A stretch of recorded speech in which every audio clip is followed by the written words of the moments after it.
I've been an educator for a little over 20 years and a metalsmith for about 27. I do the majority of my work out of my home studios, occasionally utilizing East Carolina University's facilities. My work ranges from jewelry to flatware and hollowware, and occasionally furniture. Behind all my work, craft has always been a driving force. And for me, it's not what materials I'm using, it's treating those materials with respect and reverence. I'll often find myself looking at a pile of my favorite found objects. I'm looking for design relationships like shape or texture, contrast. Seeing what works, seeing what doesn't work. Once I find that relationship that I like, I can then tap into my problem-solving skills. I'll look for creative ways of joining these elements, and it's in these details that I really enjoy myself and have fun with a piece, by either making a smooth transition or sprinkling the piece with a little content.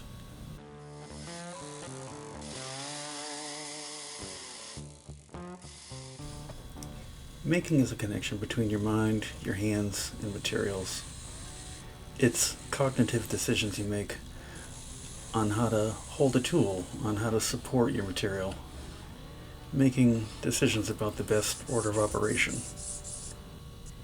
And with time, muscle memory kicks in, and you don't have to think about what you're doing, you just have to do it.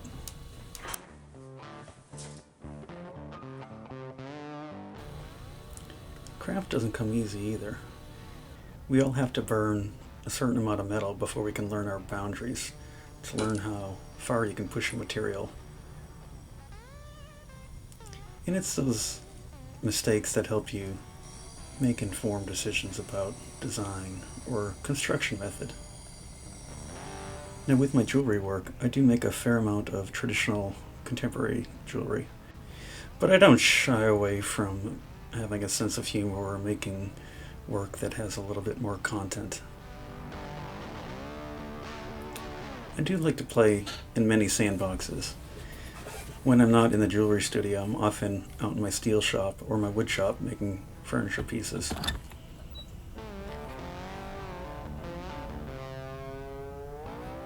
Having a base knowledge of jewelry translated when I started doing larger work. I find manipulation of material is very similar. It's often just a change of scale.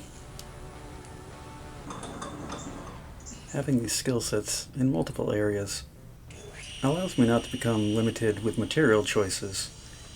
It enables me to make material decisions that either best fit the design or reinforces the content of the piece. The love of process or technique can also be a reason why artists make work. My piece that I'm making for Pocosin Arts auction this year is a technique that I hold close to my heart. Racing is a technique that allows you to start with flat material, and by utilizing hammers and stakes, you can hammer a form into a vessel, a cup, a vase.